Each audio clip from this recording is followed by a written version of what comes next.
Deadeye Bounty League action going to be coming at you in a best out of 5. Here are what is, of course, still the group stages. Excited to be here. We got great matchup going to be coming at you guys.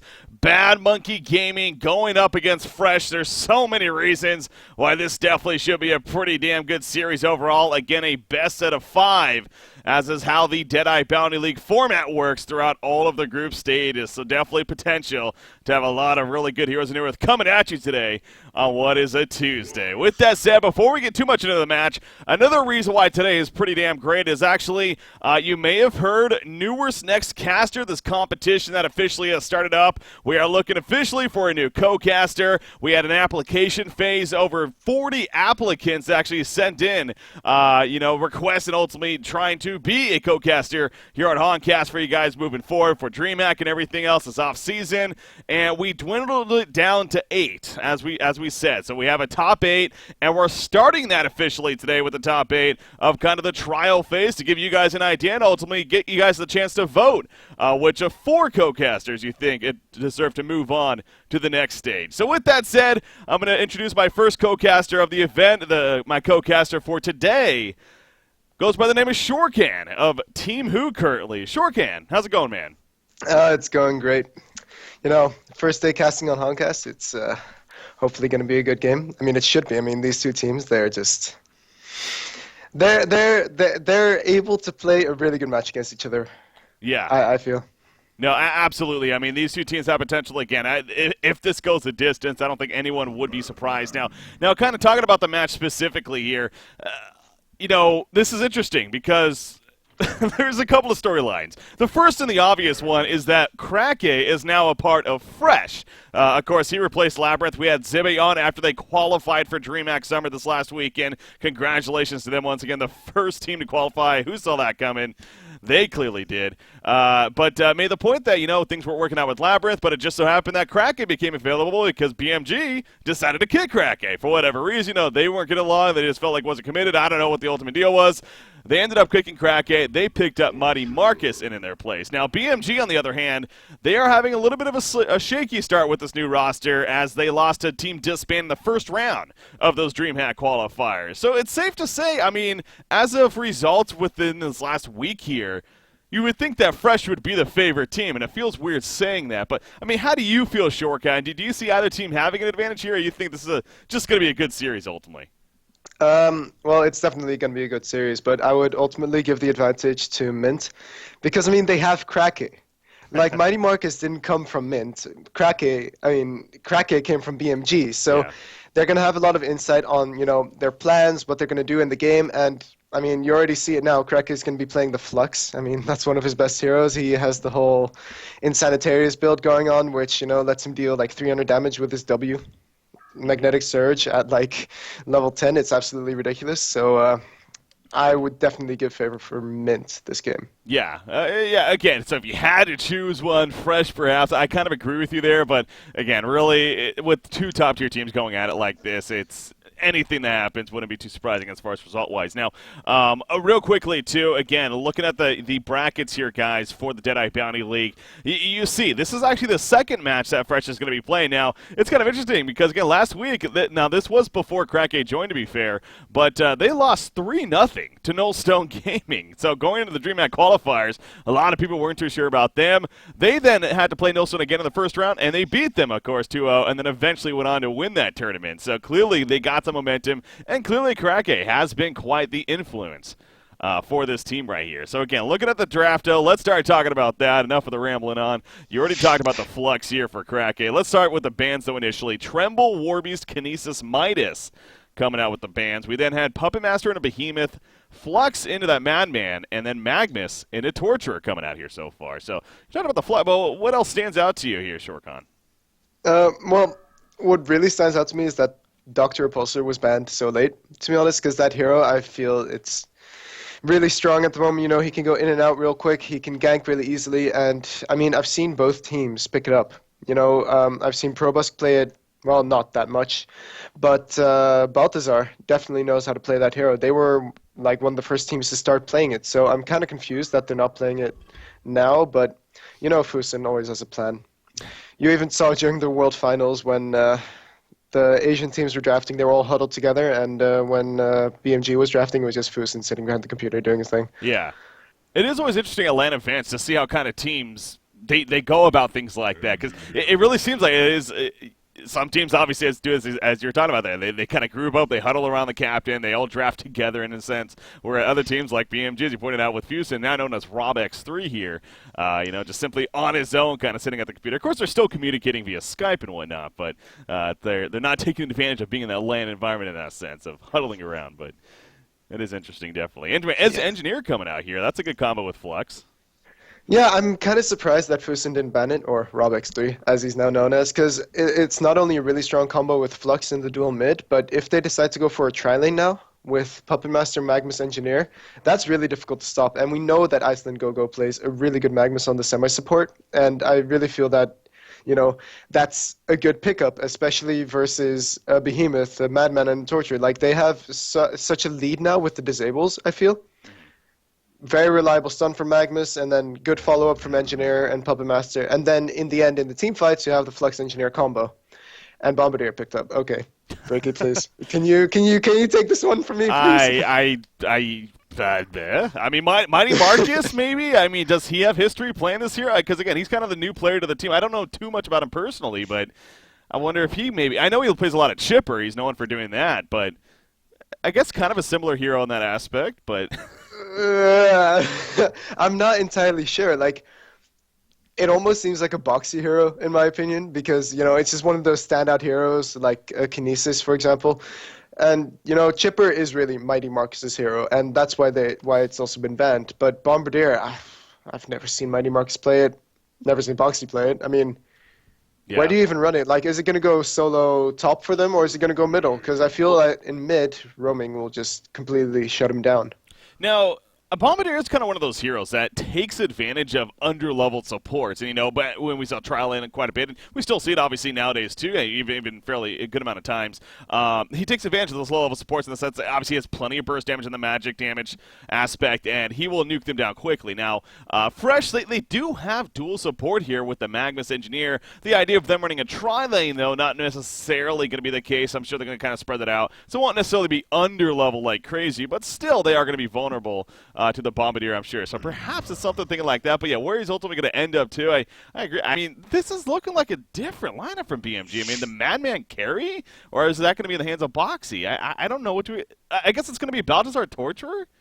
Yeah. Okay. Interesting. I think what you were mentioning earlier actually was about maybe Boxy trying to play middle.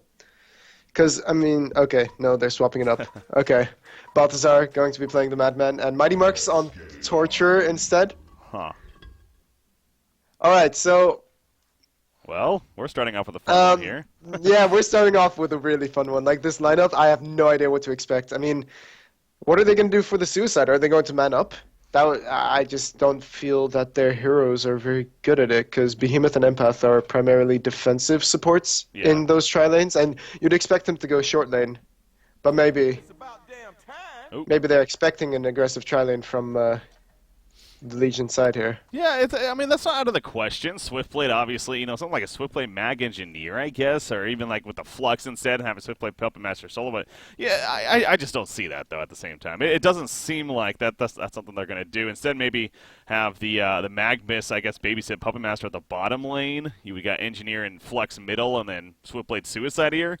But Swiftblade being played by Pro Buff, so I don't know. There's just several things in this game that are definitely taking back a little bit as far as what to expect. Zibby, he's playing the Puppet Master. We saw him play that several times in the DreamHack qualifiers and do very well with it. So we also saw him pick up a tablet on him. Yes, that is true. He made a point that, that might not have been the best choice.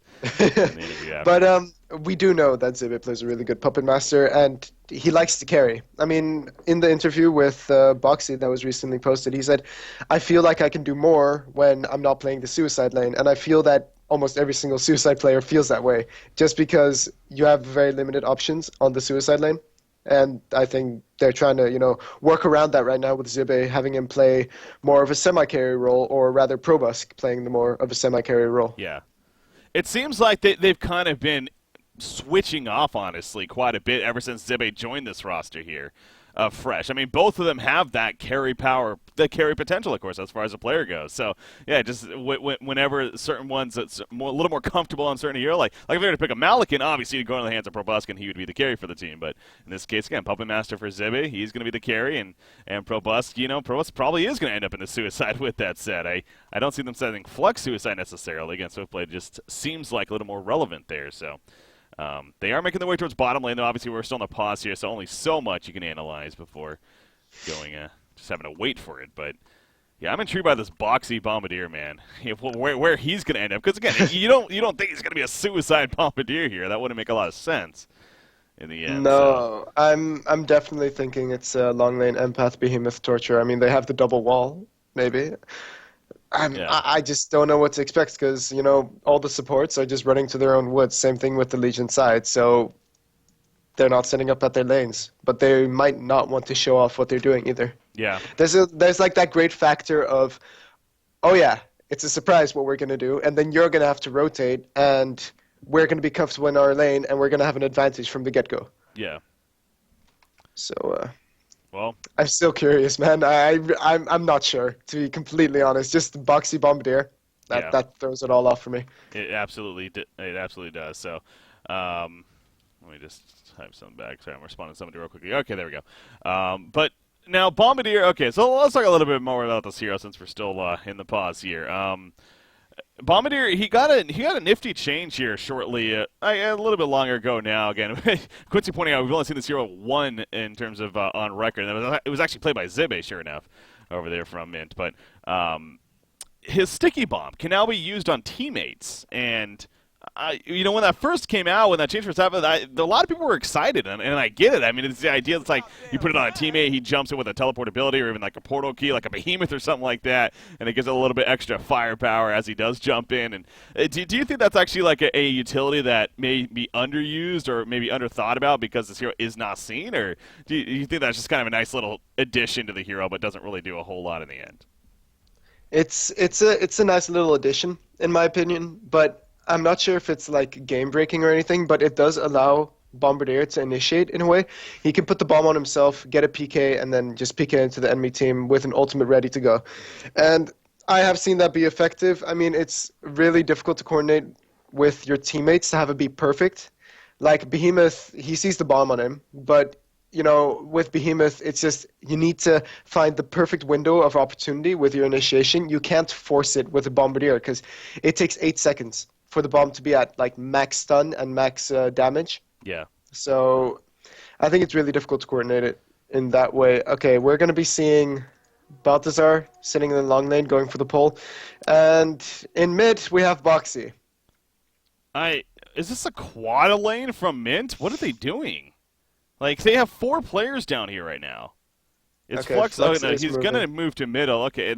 I'm just so confused. Yeah, I guess maybe they're just waiting to get some information here to see how they should set up, and realizing that, okay, we're going to run the trial lane, but Madman is down here. As you pointed out, Boxy is going to be mid here playing the Bombardier, and they're running they were thinking about running, so yeah, they were definitely expecting a trial lane. I mean, that's pretty obvious now from BMG, but obviously that's not the case, at least aggressive. And actually, Madman, he's in a lot of trouble right here. The Keck Stun's going to land. No, gets the invis off. Oh, nice juke from Balthazar, but will it pay off in the end? One more auto attack, no health potion. He's still alive for the time being, but can he actually escape? He does have that stock, of course. So this is going to be close. Okay, he should be fine now. Yeah. Oh, no, Iceland. If he had been there originally with the Rev Ward, they would have definitely gotten the kill. But now he blocked his own pull camp. Oops. Oops. Oh, wow, that's true. Yeah, that's awkward. I mean, it's especially awkward because he's doing the pulling thing with Magnus in the woods, what, BMG is famous for running. Now it's Mint playing it. But you want to get lane control back as soon as possible. And with that effort there, they're not going to get it that fast, in my opinion. It's just, he also missed a couple last hits already, so he only just got level 2. I don't know if it's working out for them, but they're dual midding. That's like with Empath and Bombardier. Yeah. Didn't see that coming.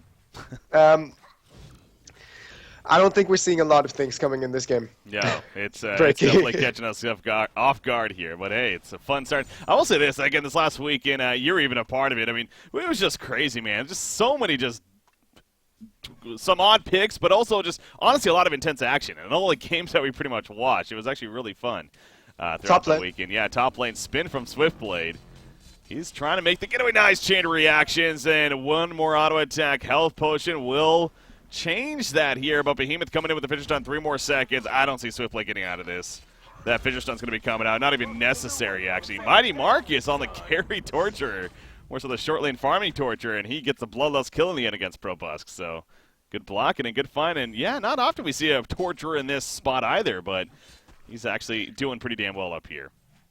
I mean, Sync has ran it a couple of times before in some of the earlier cycles because it has potential to do a huge amount of AoE damage, but you need to get the farm, and if you don't have a good start, then it's pretty much useless. Like, Quincy, what are the stats on that carry Torture? Yeah, that would be interesting to see there because, yeah, that really reminds me of the Stay Green, you know, the initial Stay Green team back with Slicks. They did that quite a bit, ran the carry Torture in the short lane, so... yeah, not often we see it. Yeah, there you go. 11 games, 36% win percentage. So yeah, it doesn't necessarily translate. It's not the best. And I'm looking at this BMG team. They're like notorious for running a lot of magic damage, and I think they're doing the exact same thing again. Quincy, Tort overall is bad though. He really doesn't like that hero. Stats don't lie, man. They do not. Yeah. Again, so Boxy playing the Bombardier now. Again, BMG they run a suicide man. That's not rare, but again, it's usually in the hands of Boxy. So you got to also kind of wonder the comfort here. The fact that Baltazar is playing suicide also is just very different. But this is what happens, you know, when you do have a new player join the team and you're trying to maybe get comfortable with him as far as where he's going to play. They're clearly making some changes here. This is a team that just won the World Finals, and they're trying something completely different now with their strategy. So, yeah, I mean, I don't know how Baltazar does in the suicide lane. Honestly, I mean, he bought a hatchet first thing, and that's not something I would personally do on Madman. But that's due to the fact that he feels he's comfortable enough in this lane. I wouldn't be. It's a puppet master. I mean, one of the strongest 1v1 heroes in the game. Yeah. And on top of that, he has a Magnus level 3 roaming around. So it's a bit curious, but it seems like it's working out now. Because, I mean, he did get those last hits. He did get that Iron Shield up because he didn't have that before. Veiled Raw and Magnus, they're hiding in the middle lane. They want to catch this Bombardier. Of course, he's pretty squishy. He doesn't have that escape necessarily. In comes the Kexton. It's going to miss, though. Man, if they waited a little bit longer for Magnus to come in, I don't think they're going to get this. Yeah, this dive going to be too much. Empath, what are you doing? Fusion's like, you know what? I just want to die. I don't even care. I have no clue what that was about. Kind of just charges in yellow.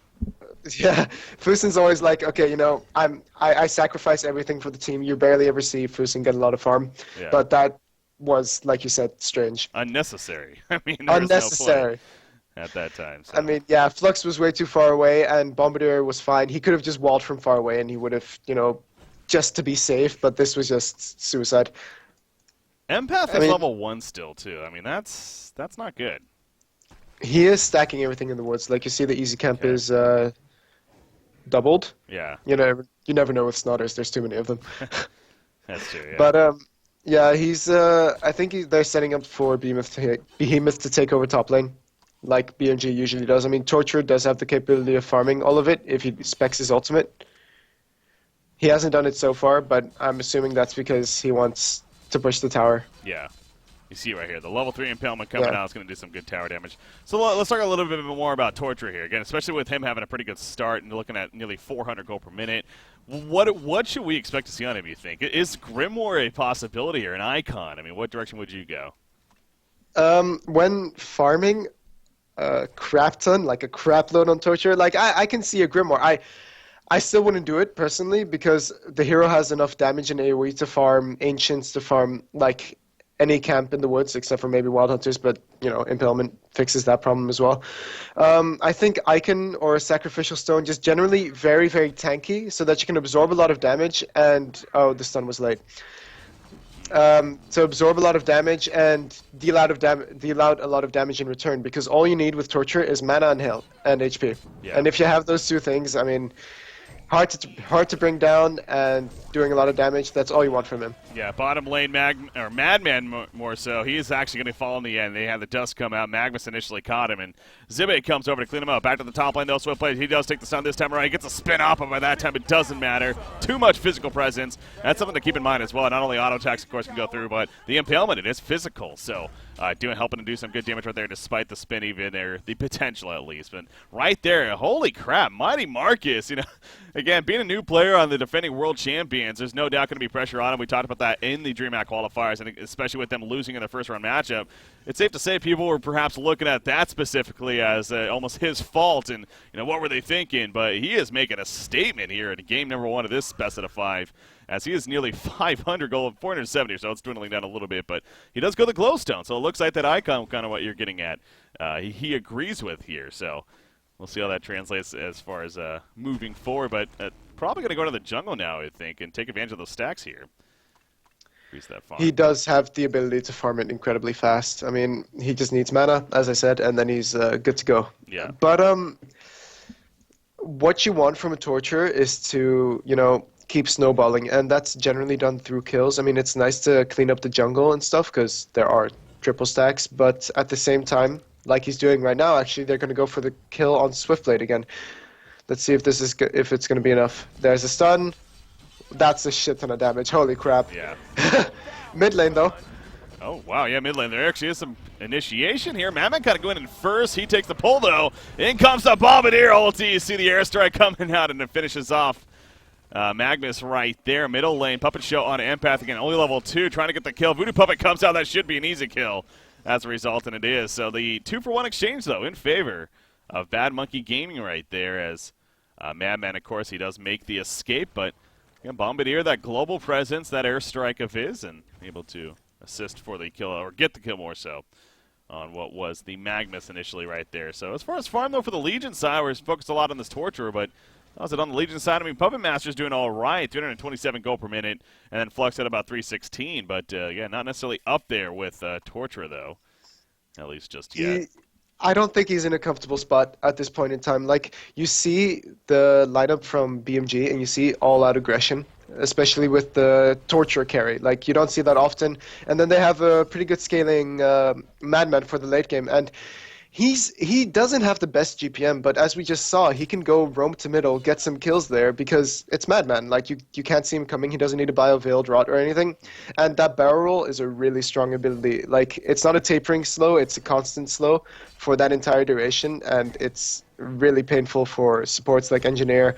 For Magnus, less so, but it can still, be a kill on Magnus, for example, if he screws up, that is. But Balthazar is playing carefully. I mean, I like it because he is versus a roaming Magnus. Okay, actually, what was I saying? He's not playing that carefully.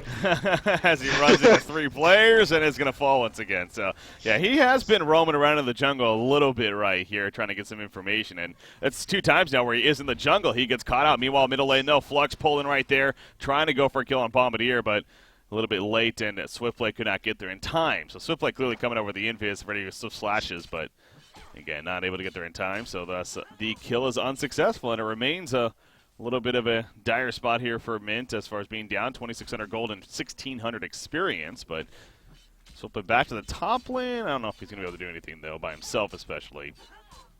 Would need support. BMG is making a point. I think they're making a point that they didn't know what they were doing versus Team Disband in the DreamHack qualifier, and they're out for blood. Like, you can just see it. Like, all-out aggression, that's what we're used to, and they came up with a new strat, like Bombardier.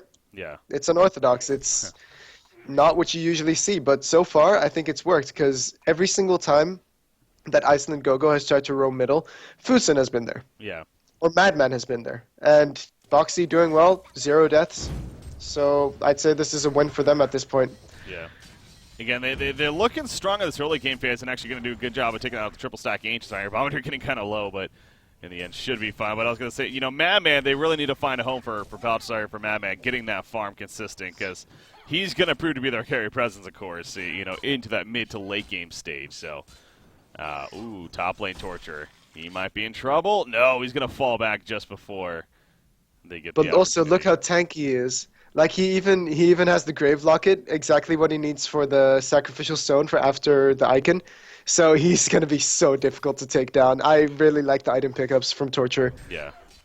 Icon It, is one of those items that seems like, really want to force yourself to kind of get active. Do you think now this is going to be an Icon pickup into a little bit of aggression here, pushing some towers perhaps? Or I think he's done a good job, like pushing the tower as it is, because if you like, they want map control, of course, but with a Flux NG and a Magnus, it's really difficult to push into. Like Puppet Master is also such a great hero you can port into a tower with, and get some turn kills because the insane range on Puppet Show and stuff. So, I mean, he's just farming up. I mean, he's 460 GPM. It has dropped a bit, and oh, middle. Fusen screwed up the wall, yeah. unfortunately. They did scout out the ward, which is great for them. Now, as you said, aggression. Here we He go. picked up the icon. Looking to push now with it. Again, he was trying to set up for the kill there, but as you mentioned, the wall, unfortunately, just not the correct angle, and he was able to skirt on through. So Krake will survive for the time being, but he's going to still need to be a little bit careful here in this middle lane, because clearly that's where BMG is interested in for the time being. Puppet Master, though, Zibby, he's picking up some more good farm at the bottom. He's 2-0-1 and looking at about 325 gold per minute down here. Doesn't have any one of those first items just yet. It's actually spin away from Swiftblade to port out as Torturer was doing some good damage to him, but he went Steam Boots, almost doing what Pro Busk likes to do, build a lot of early items to help tank and survive, and eventually then translate into, your more aggressive items such as the Whispering Helm or the Assassin Shroud, the next tier. But what is your take on that? Would you like to see a Whispering Helm or an Assassin Shroud here on Puppet Master? I think because he's being so outfarmed, the what he's doing so far is good in terms of if they want to fight now, if they overextend, we can turn it on them, because if they dive a tower, I can port in and I can survive quite a bit because I have that Ring of the Teacher, I have the Mystic Vestments, and for the rest, I also like the fact that he's taking it kind of slow, because in the end, I think that they do have the late game, because Torture definitely tapers off, especially when Shrunken Head is picked up.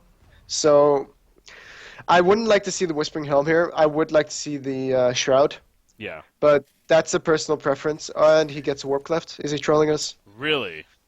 Yeah, I It's just saw Zibby, that. dude. This guy, he's just not afraid to do his own thing, and he like you mentioned with the tablet last game, and he like we had him in the post game interview. They ultimately won the series though, so he made the point that it might not have been the best decision. But yeah, that is. I mean, Thunderclaw is that's just greed. I think is what it comes down to. It's a very greedy pickup here for Puppet Master. But can you see logic in it, or are you just completely baffled by it? Lightning? Yeah, that's the only option, of course. I mean, he's Yeah. not going to go demonic, but I mean, he wants to farm faster. And that's That one of the helps. ways to do it. I mean, Whispering Helm just lets you sustain yourself while farming, but it doesn't necessarily make you that much of a faster farmer. And man, Yeah. Double damage rune helps. but he did that Down. solo. Like, you Yep. don't expect a Swiftblade to die from a Torture. Like, was he smoked up? Did you catch that? I Or didn't catch how Torture got there initially. I caught it kind of midway through, and yeah, the double damage rune, he just doing too much damage. The impalement also ticking, and mid though? actually got the kill. Middle lane, we do have engagement. Eruption going out from Magnus, but the tablet from Bombardier now is going to turn Sticky Bomb on Magnus. That in itself should be enough for the kill, as it is. Boxing gets credit for the kill, and now Flux is just trying to get away. Release comes out to slow down Madman, but it's only going to slow for Solid. He even pushes him away right there, says, get off me. But they still want to commit. Puppets hold on to Empath. Here's some ports now. Torture is here, though, and you've got to be careful with how much intense damage he can put out, of course.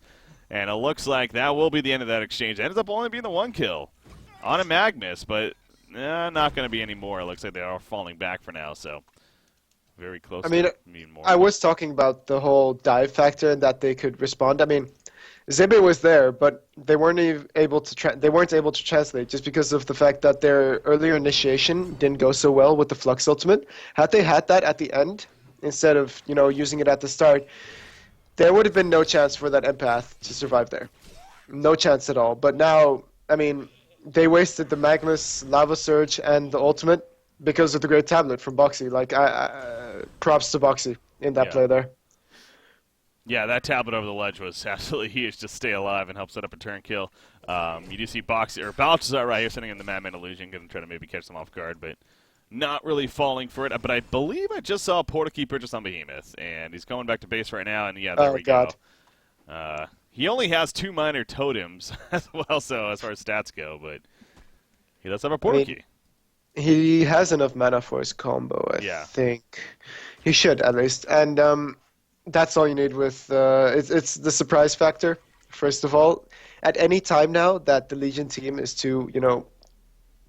together in one place, like they were just at middle, that's just going to be a huge turn. Like, Brood of Z is going to absolutely demolish them. Yeah. And, I mean...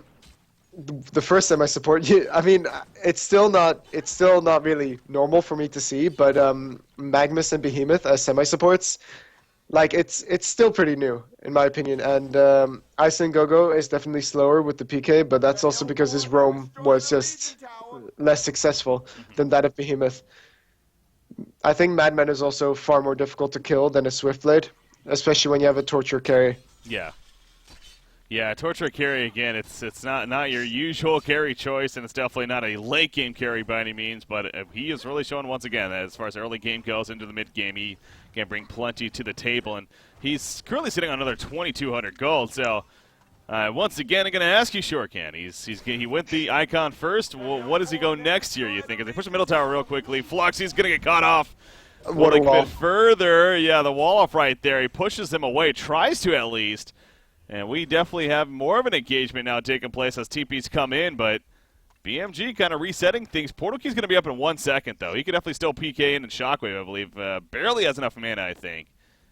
But he does have enough, so got to be careful here. Oh, they're going to find him. Puppet Show comes up on him. Mammoth. Energy Field is put down. Mammoth's in a lot of trouble, so slashes on him. The spin on top, and down goes Mammoth. So a great start here for him in. But the Shockwave only on a solo Magnus, though. Don't know about that. Magnus will fall. But Behemoth also goes down. Now the Legion team knows they have a pretty good opening right here to maybe make some kills happen, but that's not going to be the case. Yeah, I don't think they're going to be able to chase them down. So that'll be the end of the fight. A very passive fight by both teams other than Behemoth jumping in.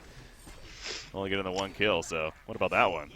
I don't know what Root of Z was doing there, to be honest.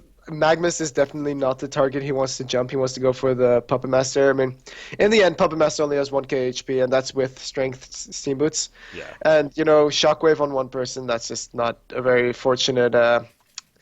yeah, that's not something you want. And now Flux picked up the Incendiaries, and he's going to be super tanky and doing super much damage as well. Okay. Yeah. Hasted helps, but jeez. I got that from the very beginning. I mean, he just stunned in, and the impalement auto attacks, it's ridiculous.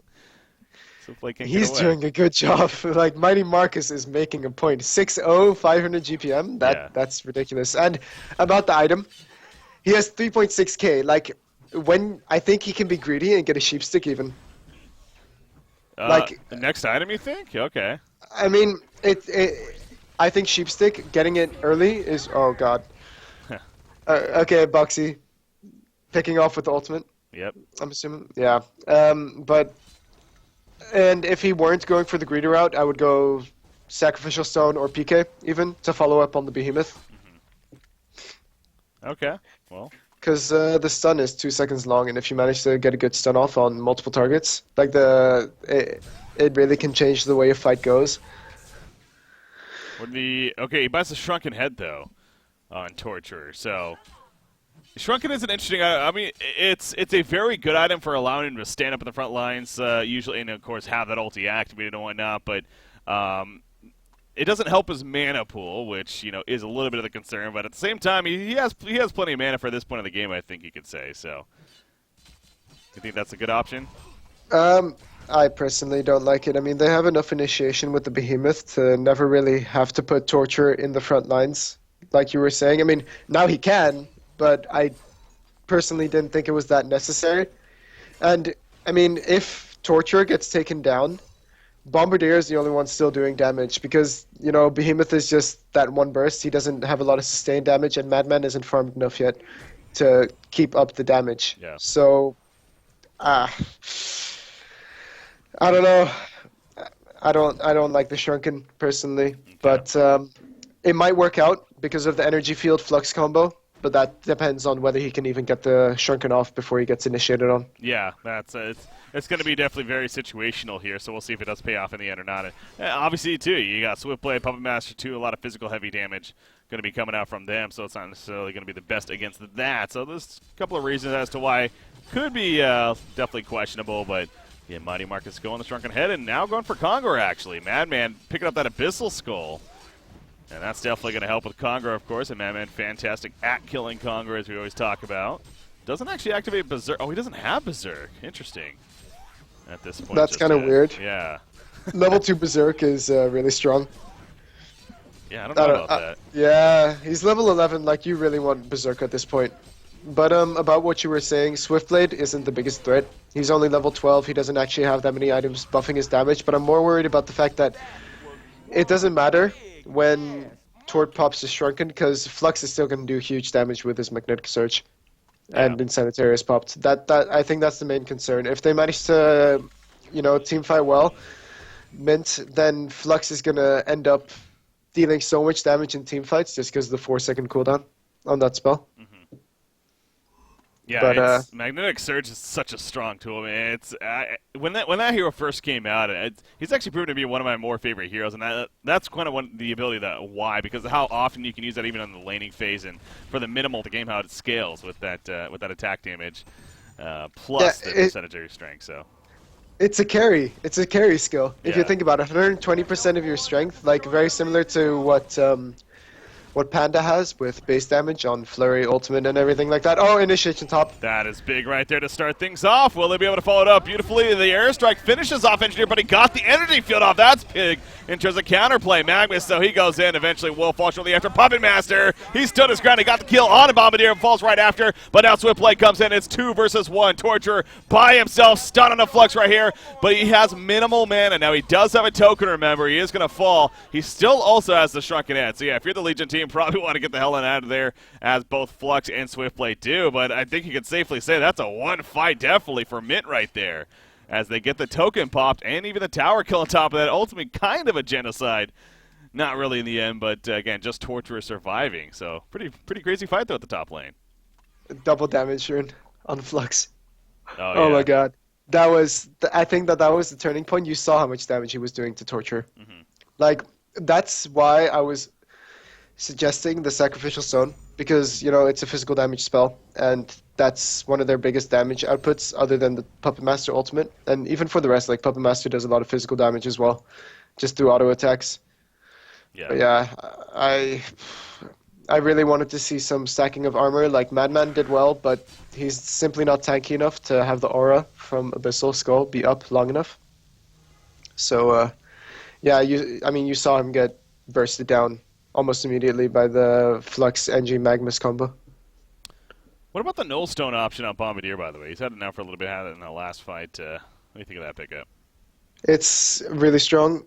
It prevents him from being initiated on with the Flux NG combo, because Flux's ulti doesn't go through Nullstone. It cancels the Nullstone, actually, so he won't ever be pulled.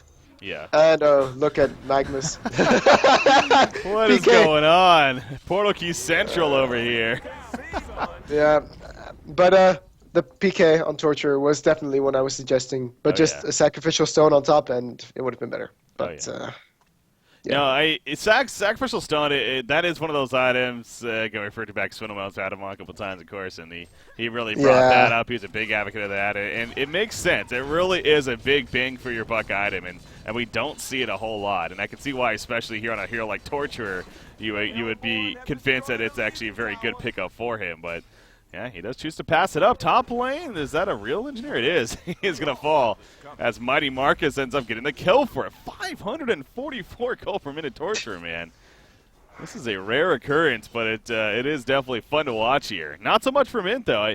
We're at an odd spot. 26 minutes in. Again, you have a Puppet Master who's also farming pretty well. 400 plus gold per minute with the Thunderclaw first. A little iffy, but now he has the Assassin Trial. Another 2,200 gold saved up. You got Swiftblade that's starting to build up a little more. We were talking about Flux and his potential, too. Do you think the Hellborn team is kind of in a window, or Puppet? Oh, no, he gets away with it. Almost. But do you think the Hellborn team's on a little bit of a window here as far as a timing window, I guess. They need to make some more plays happen here soon, or it could get a little dangerous for them. Um,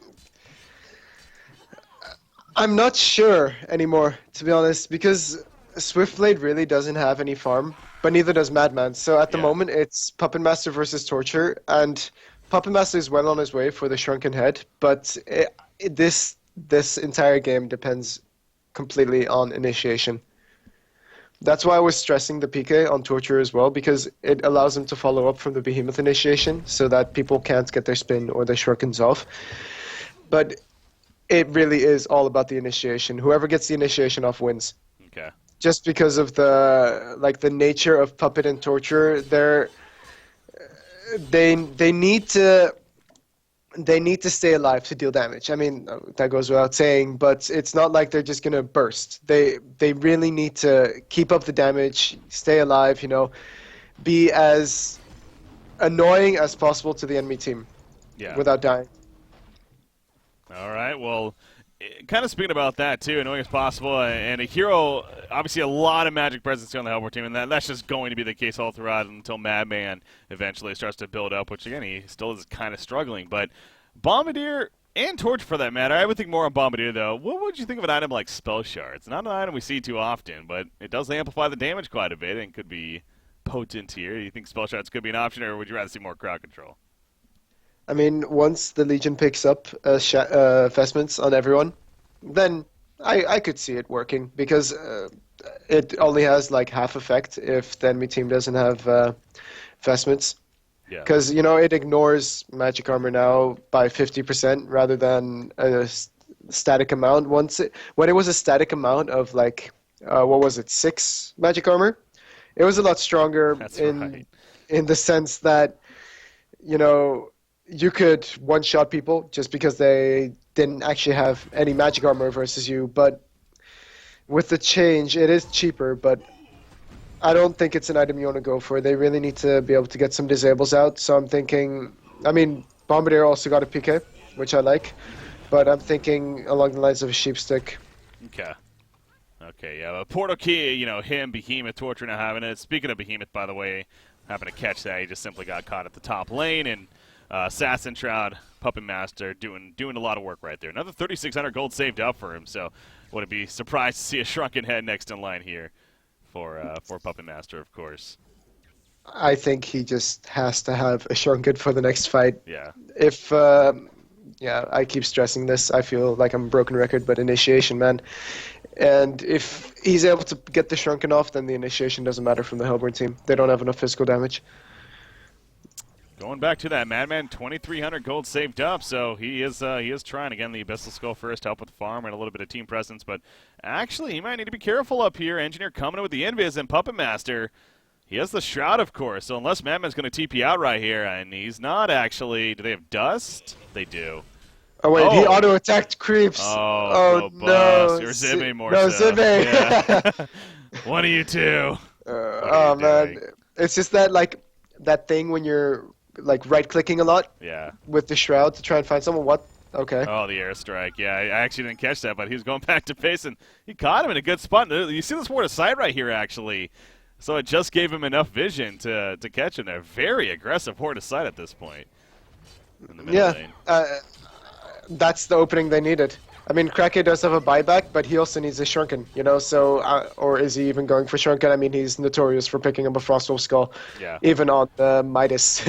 I think he might be, honestly, going for the Frostwolf Skull. Like you said, I think that's just his style here. So Behemoth jumps in. No, the reaction from Zibby. That's a 10-second Shrunken down. Yeah, and I don't even know if it was necessary, to be honest. Granted, they had portal keys, and they could have followed it, but... Yeah.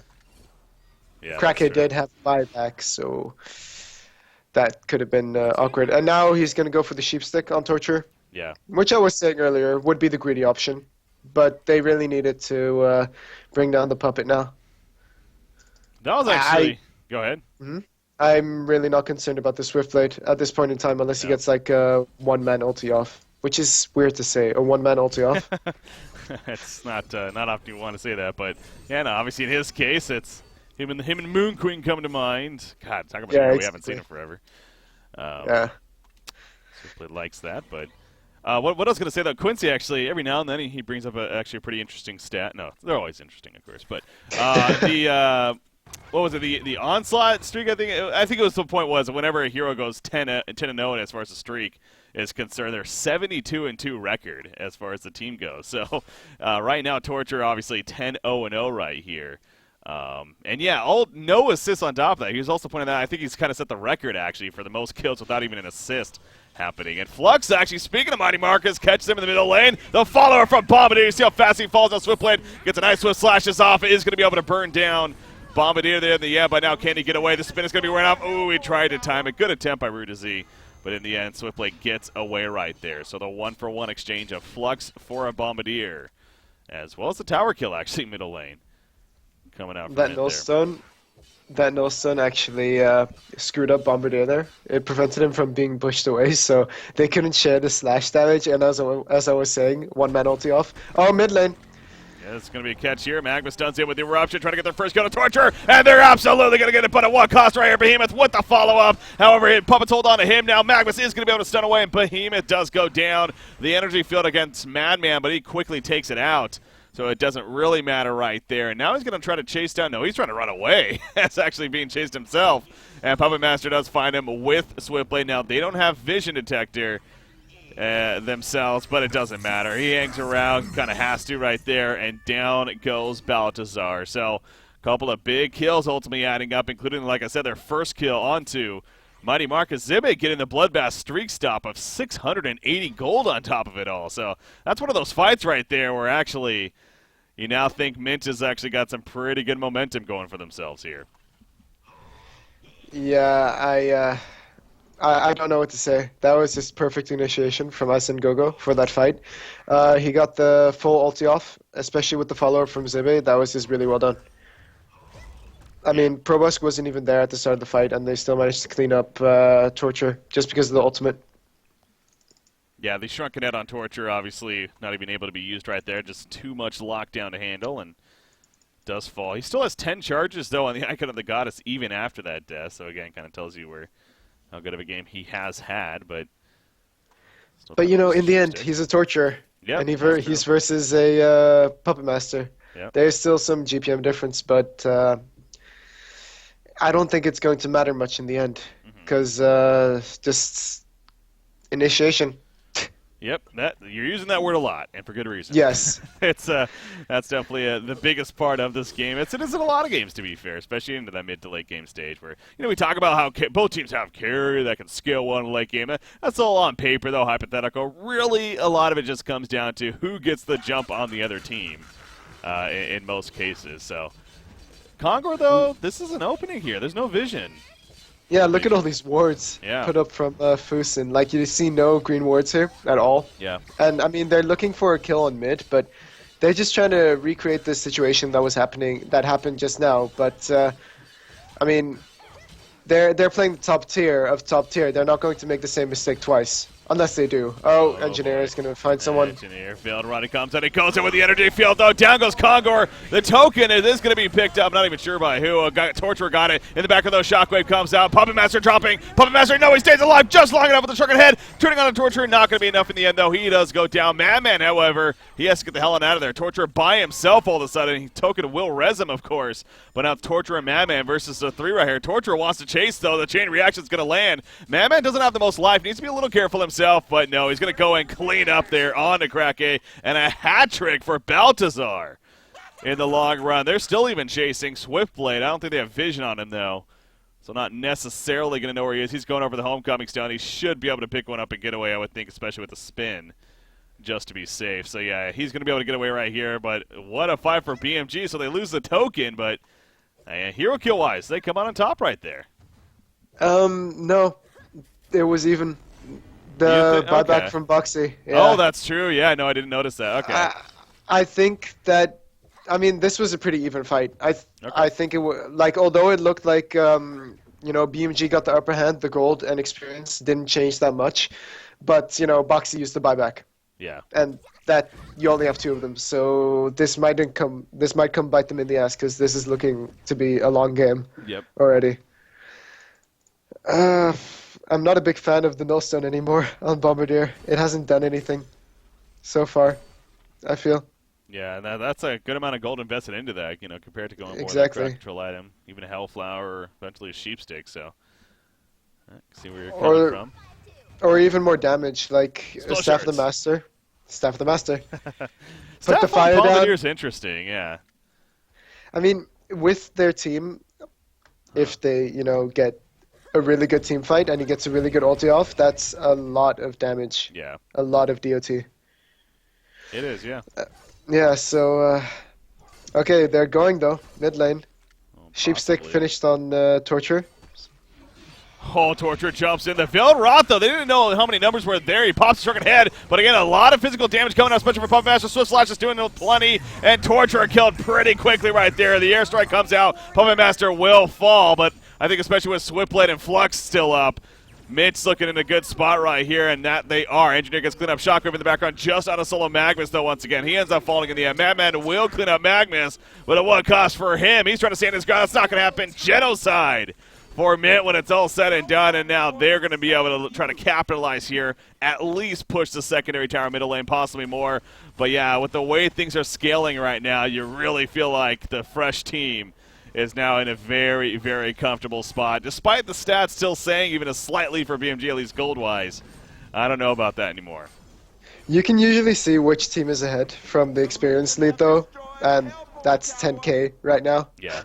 That's pretty insane for the gold still being so even, but I take back what I said about Swiftblade not being a factor because he just got a couple of one-man ultis off and Dude, press completely R. decimated. Press Yeah, R press and you win R. games. Such a difficult hero breaky, Such a difficult hero, yeah. as people would argue. But I mean, he's got the farm now. He's got the farm to deal damage. He's like that physical presence that they truly needed. I mean, Puppet Master is ultimately, Yeah. magic damage, but Swiftblade full on physical. That's, gonna tear through Torture any day. He hasn't stacked any armor. He has 9.5 armor. Sacrificial Stone. Might be useful. Well, it's Might be too useful, late now, honestly, to really be very useful, but yeah, it goes back to that. Definitely kind of a, not even a hindsight, because, yeah, you were really making that point from the beginning. So, I had the replay up right there, too, and Torture literally did no damage. As soon as he jumped in, both Flux and Puppet Master popped a Shrunken Head, and then Swiftblade used the Swift Slashes pretty much right away. So, Torture was basically doing no damage while he, right after he jumped in right there. With Torture doing no damage in a fight, of course, that's not going to usually be a victory for BMG, but that's how the hero works, obviously. Not to state the obvious, but Not to state the obvious, but obviously that's how it works. But exactly. Shrunken picked up on Puppet Master, and I think that's the reason that they have such a huge lead this game, just because of that Shrunken. Yeah. Like, Torture lost all his snowball capabilities once, Swiftblade stopped dying to him top, and he wasn't able to find any more pickoffs. I mean, now you see his icon charges, he still has 8, but that's not what he wants to be at. Yeah. And that's one of those things, too. I mean, unless you're like 20, 30 charges, it's really not that significant this late on in the game, especially. Yeah, it's negligible, really. It's really nothing, so that could be, 0 at this point. It really wouldn't be a big difference.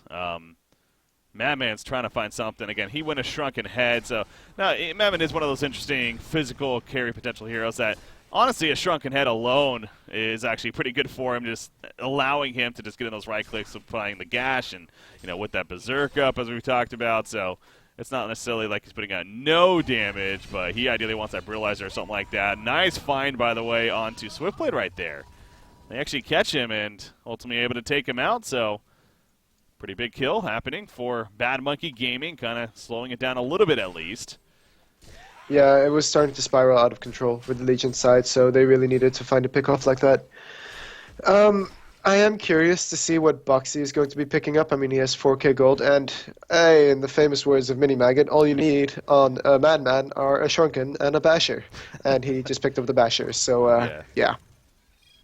Oh, wait, is it Mini now? Yeah, it's Mini. Sorry. Mini. Just Mini. Mini. Yeah. Just Mini. Talking about Madman, and okay. And bottom Lots lane, of I'm things. all over the place. Yeah, I'm not able to keep up here. What else to do? But yeah, that's something becoming a caster, man. You'll notice more and more of the caster's curse is real. Definitely is. So Baltazar just happened to be talking about him, and sure enough, gets picked up shortly after. as got found at the top lane. But yeah, at the bottom lane, at least to find onto Magnus, so the kind of a 1-for-1 exchange right there. But I mean, why won't these players let me make my point? You know, like, I don't get it. Like, they're just being, I think it's being rude, but, you know, it's fine. yeah, It's fine. so rude. So rude. But both carries getting another kill. And, you know, I was mentioning Boxy, what he's going to pick up, but what about Torture? I'm not entirely sure what the best thing is to pick up now, because, you know, all of his items in his inventory are very useful at this point. I'm not sure, to be honest, what he should... Honestly, like a Soul's Bulwark. Like, just to not only a little bit defensive, but also enhance your impalement and become a little bit more of a right-click. I don't know. I mean, I know that's kind of a stretch, Right? but... I mean, it's really difficult to say, because that's definitely not an item you see picked up on Yeah. Torture. I was thinking along the lines of Heart, just to soak up more damage, but then it'd be like, it's less efficient to get only HP at this point, because he has such a low amount of armor. So, yeah. I'm still a fan of the Sackstone. It's late now, but I mean, it might do something. Might save him. Puppet Master finding. Oh, no. Yeah, that's going to be at least a dead man. The Swift Slash is bouncing around. Empath also falling easily. They used even a little too much right there, I think. Counter Shockwave now coming out, though. And here comes Torture on top of that. Swiftblade is dropping. Swiftblade will fall there. Puppet Master dead already. And it works out pretty well for BMG when it's all said and done. No buybacks even necessary. Bombardier and Torture doing enough work. And they will also get Flux on top of that by doing enough work. I mean, also Behemoth was a big part of that, of course, in terms of his counter Shockwave right there. So another case of Mint. Seems like they get a big fight, and the initiation was in their favor. But obviously important heroes weren't necessarily there in it, from the beginning, and they were able to make the counterplay happen. So Fresh is really, or BMG more so, that's just because they may not scale the greatest into the late game. They're showing that this is not over just yet. That counter initiation was perfect.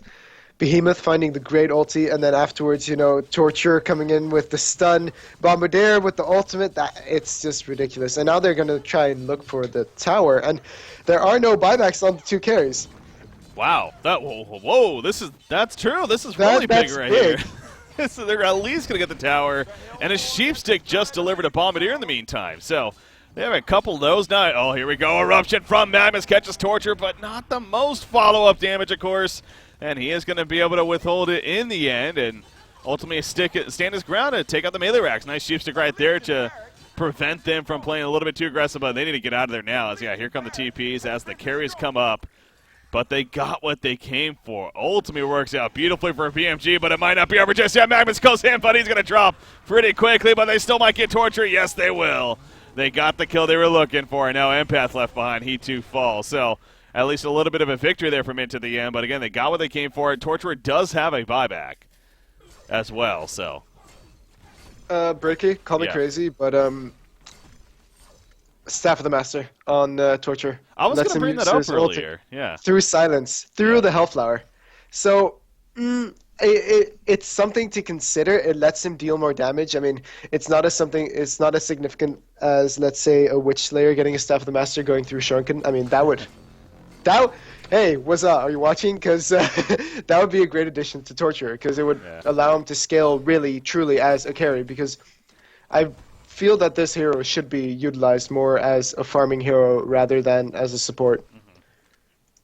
That's true. That would be interesting, but not the case here. But still, there is good reason, as you're pointing out, to get the Staff of the Master, mainly with the not only does it create damage, but the silence no longer actually turns off that ulti. So, as you pointed out, the Hellflower pickup on Zibba here playing the Puppet Master, that could be a very good reason to possibly pick that up. So he's going to be resurrecting here soon. We'll see if he chooses to go for something like that or not. May want to save him for a buyback as well.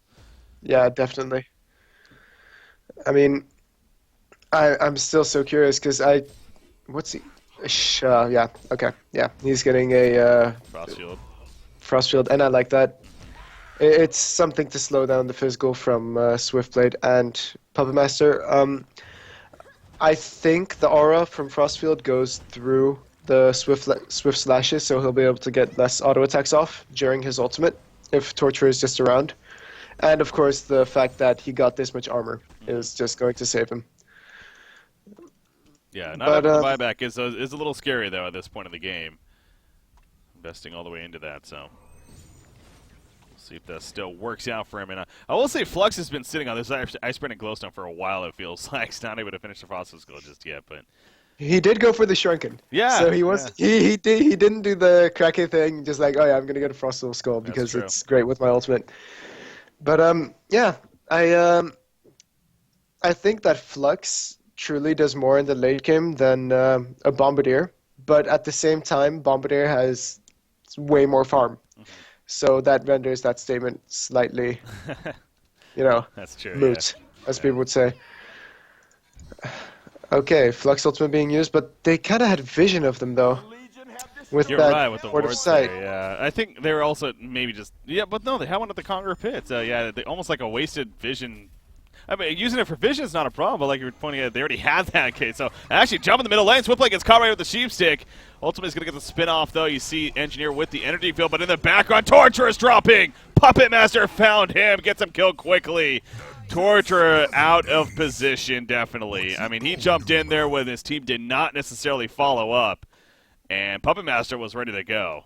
Clearly, he jumped in without Shrunken. Yeah. You can't do that at this point. Like, rebuy your Shrunken, make it 10 seconds. I don't care. You can't jump in without using your Shrunken. Now it's going to be a free cog for, Legion side. I was thinking they can now take this fight, or this fight at Congo, because the Flux ultimate is down.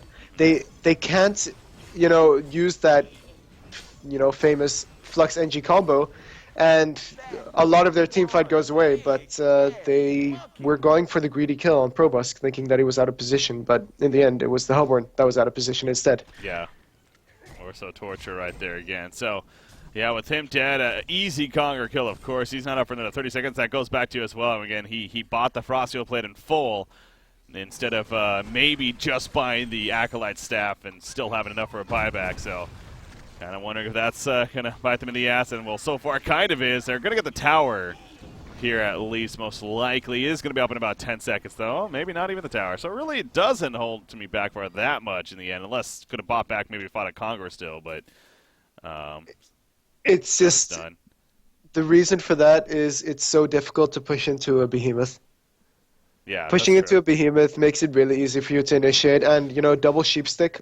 Well, it was only one up at the time because Torture was dead, but it for long enough with like long range abilities, Fisher, the bomb, sticky bomb from Bombardier, as well as the bombardment. I mean, these are great skills to keep the opponent at bay while pushing, as well as just being really strong in those initiation team fights from Behemoth Tower.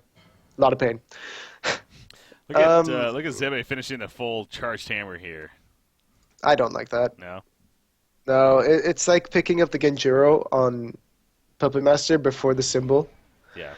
Or a Harkins. Like, I really like symbol on Puppet Master in combination with the Shrunken because it's a late game item, and it's clear that they're going for the late game, so why risk it by picking up a charged hammer?